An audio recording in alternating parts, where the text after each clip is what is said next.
दोस्तों, इस वक्त उत्तर प्रदेश और बिहार से जो तस्वीरें सामने आ रही है वो सिर्फ हंगामे की तस्वीरें नहीं हैं। ये देश के करोड़ों युवाओं की टूटती उम्मीदों की तस्वीरें हैं।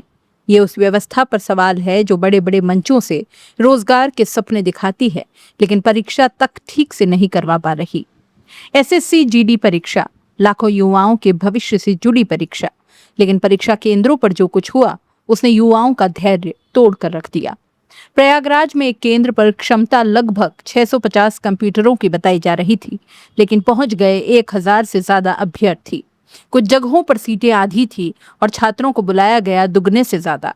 अब सवाल यह है कि छात्र खुद तो नहीं चले आए थे। उन्हें एडमिट कार्ड किसने भेजे? उन्हें सेंटर किसने अलॉट किए? उन्हें बुलाया किसने? जब सिस्टम ने बुलाया था तो फिर जिम्मेदारी कौन लेगा? दूर दूर के गांवों से ये छात्र आए थे। कोई चित्रकूट से, कोई बांदा से, कोई अयोध्या से, कोई मऊ से। कोई बस पकड़कर आया, कोई ट्रेन से आया, कोई उधार लेकर आया। एक छात्र कहता है कि आने जाने में करीब 1000 रुपए खर्च हो गए।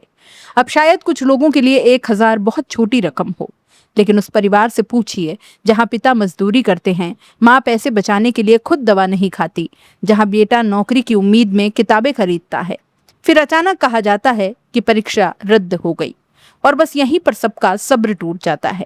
उसके बाद वही हुआ जो अक्सर तब होता है जब लोगों को लगता है कि उनकी बात सुनने वाला कोई नहीं है। प्रदर्शन हुए, सड़कें जाम हुई, कुछ जगहों पर तोड़फोड़ भी हुई। लेकिन असली सवाल यहाँ दूसरा है। क्या सिर्फ गुस्सा दिखाने वाले छात्र ही जिम्मेदार हैं, या फिर उस सिस्टम में भी सवाल होने चाहिए जिसने उन्हें इस स्थिति तक पहुंचाया? क्योंकि ये पहली बार नहीं हो रहा। पहले पेपर लीक की खबरें आती है, फिर नकल गिरोह पकड़ने की खबरें आती है, फिर सर्वर डाउन होता है, फिर सेंटर बदल जाते हैं, फिर परीक्षा रद्द हो जाती है और कहा जाता है दोबारा मौका देंगे। लेकिन कोई ये क्यों नहीं पूछता कि दोबारा तैयारी का खर्च कौन देगा? दोबारा आने जाने का किराया कौन देगा? दोबारा मानसिक तनाव की कीमत कौन चुकाएगा? बिहार में दूसरी तस्वीर सामने आई।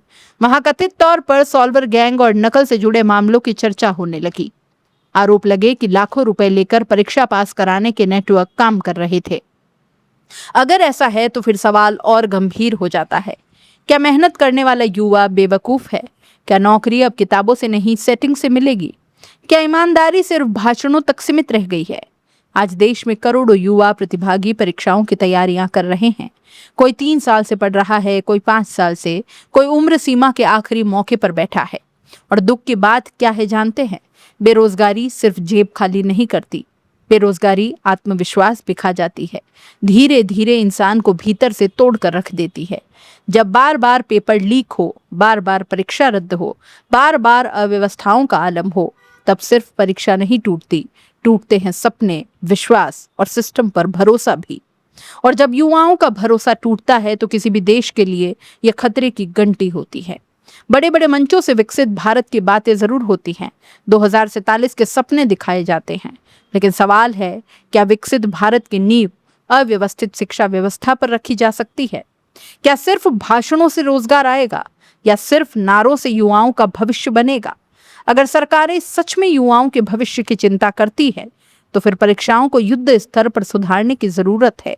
क्योंकि ये सिर्फ एक पेपर का मामला नहीं, ये सिर्फ एसएससी का मामला नहीं, ये उस पीढ़ी का मामला है जो किताबों और उम्मीदों के सहारे भविष्य तलाश रही है। और अगर यही पीढ़ी सड़क पर उतरने लगे तो समझ लीजिए समस्या सिर्फ परीक्षा केंद्रों में नहीं, समस्या सिस्टम के अंदर कहीं बहुत गहरी है। कमेंट करके जरूर बताइएगा, युवाओं का गुस्सा गलत है या फिर व्यवस्था से जवाब मांगा जाना चाहिए।